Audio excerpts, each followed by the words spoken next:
हैं आप सभी? मुझे आशा है आप सभी अच्छे और प्रसन्न होंगे। चलिए आज हम पढ़ते हैं पाठ 18 जायके का सफर। ठीक है, करते हैं इस पाठ की शुरुआत। चलिए बच्चों, आइए कुछ बातें करते हैं। जैसे घर के खाने में और रेस्टोरेंट के खाने में क्या अंतर है? दूसरा प्रश्न है, रेस्टोरेंट जाने पर आप किस प्रकार का खाना मंगवाते हैं? आगे है, भोजन और शरीर का क्या संबंध है? ठीक है, इन प्रश्नों को आपको सोचना है और लिखना है।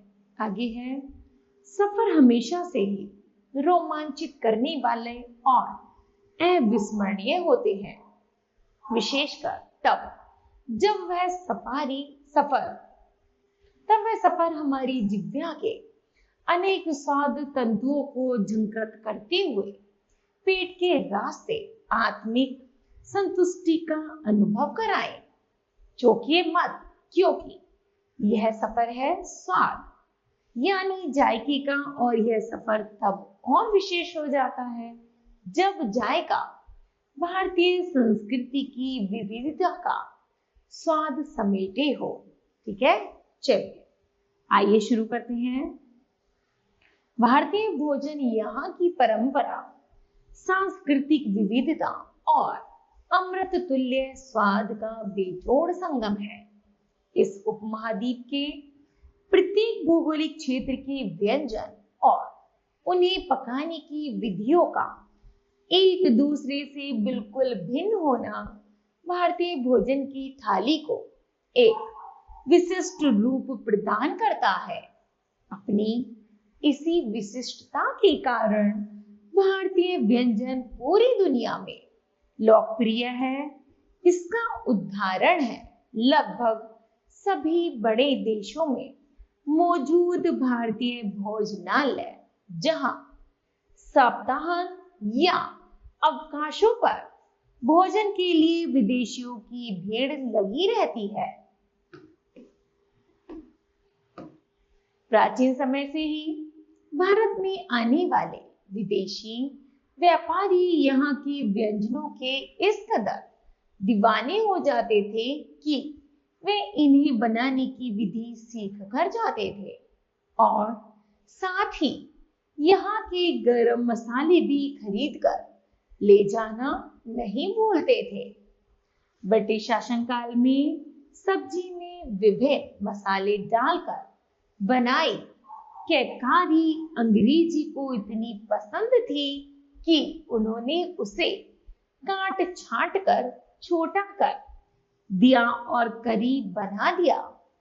आज यूरोपियन देशों में करी भारतीय खाने का पर्याय बन गई है। गौर करने वाली बात यह है कि भारतीय व्यंजनों की यह विविधता इन्हें पकाने की विविध शैलियों के कारण है। जब ब्रिटिश सेना ने भारत में पैर पसारे तो उनके रसोई भी एक ही व्यंजन के इतने रूपांतरों से चकित रहते थे। इससे जुड़ी एक रोचक कहानी भी है। सेंट्रल लंदन के एक मशहूर रेस्तरां में काम करने वाले अनुभवी शेफ विलियम हेरोल्ड को ब्रिटिश सेना के एक उच्च अधिकारी के व्यक्तिगत रसोइये के तौर पर नियुक्त कर भारत भेजा गया। एक दिन उस अधिकारी को वहां के स्थानीय व्यंजन भेलपूरी चखने का मौका मिला।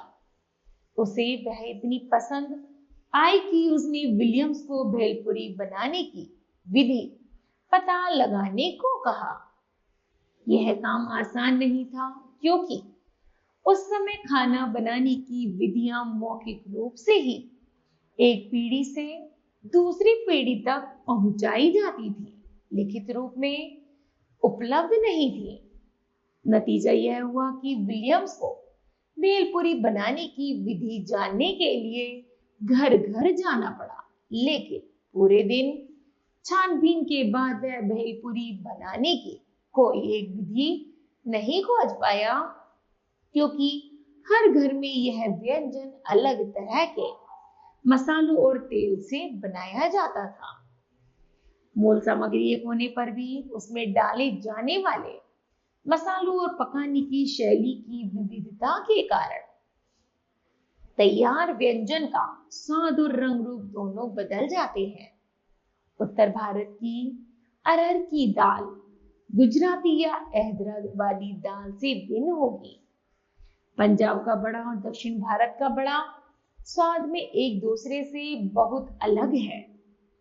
खाना पकाने प्रयोग होने वाली मुख्य सामग्री सब्जी, अनाज, फल की उपलब्धता और मसालों की भिन्नता के आधार पर भारत में खाना पकाने की 4 क्षेत्रीय शैलियां प्रचलित हैं।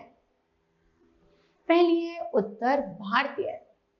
इसके अंतर्गत कश्मीर, पंजाब, उत्तर प्रदेश, हरियाणा, हिमाचल प्रदेश, उत्तराखंड के व्यंजन शामिल हैं। उत्तर भारतीय व्यंजनों पर मुगलई प्रभाव अधिक दिखाई देता है। इसकी तरी वाली सब्जियों में दूध, पनीर, घी, दही का प्रयोग खूब होता है। अदरक, लहसुन, लौंग, काली मिर्च, दालचीनी, इलायची, केसर, सूखे मेवों से बने व्यंजन इस थाली को शाही रूप देते हैं। तंदूरी खाना इस शैली की विशेषता है। उबले आलू और मौसमी सब्जियां भरकर बनाया गया उत्तर भारतीय नाश्ता जैसे समोसा आज उत्तरी अमेरिका, मध्य पूर्व के देशों, अफ्रीका आदि में भी खूब शौक से खाया जाता है। चटपटे अचार और चटनियों के बिना तो उत्तर भारतीय थाली अधूरी ही है। दम आलू, चिकन टिक्का, तंदूरी चिकन, दाल मखनी, छोले भटूरे आदि व्यंजन अंतर्राष्ट्रीय स्तर पर अपनी जगह बना चुके हैं। दक्षिण भारत है। इसमें तमिलनाडु, कर्नाटक, आंध्र प्रदेश और केरल राज्य आते हैं। हालांकि इनमें से प्रत्येक राज्य के व्यंजन के स्वाद और पाक विधि में विविधता दिखाई देती है। चावल और नारियल का उत्पादन इन राज्यों में खूब होता है, इसलिए इन दोनों का प्रयोग यहाँ के व्यंजनों में बहुतायत है। तरी वाली सब्जियों में कसा हुआ नारियल या नारियल का दूध डाला जाता है। नारियल की चटनी भोजन का मुख्य अंग है। भोजन को सुगंधित बनाने के लिए करी पत्ता, राई, सरसों के बीज, काली मिर्च, दालचीनी और लौंग, जीरा, जायफल, इलायची और गुलाब जल का प्रयोग होता है। इमली और हरी मिर्च भोजन को तीखा और खट्टा स्वाद देते हैं। डोसा, इडली सांभर, बड़ा, रसम, पोंगल, हैदराबादी बिरयानी जैसे व्यंजन विश्व स्तर पर किसी भी परिचय के मोहताज नहीं है। आगे है पूर्व भारतीय। पूर्व भारतीय खाना विशेष रूप से मिठाइयों जैसे रसगुल्ला, चमचम, संदेश आदि के लिए जाना जाता है। पारंपरिक बंगाली खाना बहुत मसालेदार नहीं होता। बंगाली करी में अधिकतर सरसों के दाने, जीरा, दही, पिसे हुए काजू का प्रयोग होता है, जो उबले हुए चावल के साथ खाई जाती है। दक्षिण भारत की तरह पूर्व भारत का मुख्य भोजन भी चावल ही है। यहाँ मछली यहाँ के नियमित भोजन का हिस्सा है। आगे है पश्चिमी भारत। पश्चिमी भारतीय शैली में गुजराती, मराठी और गोवा के व्यंजनों का समावेश है। गुजराती थाली में मुख्य रूप से शाकाहारी व्यंजन होते हैं। नमकीन व्यंजनों में भी थोड़ी चीनी डाली जाती है। घर का बना अचार, खिचड़ी, छाछ यहाँ का मुख्य भोजन है। तड़की वाली दाल और भाप से पकी सब्जियों से बने व्यंजन प्रमुखता से खाए जाते हैं। इन राज्यों में तापमान कभी कभी 50 डिग्री सेल्सियस तक पहुंच जाता है, इसलिए शरीर को डिहाइड्रेशन, निर्जलीकरण से बचाने के लिए खाना बनाने में टमाटर, नींबू, चीनी, नमक का प्रयोग अधिक होता है। गोवा में समुद्री भोजन जैसे मछली, झींगे आदि की उपलब्धता अधिक है।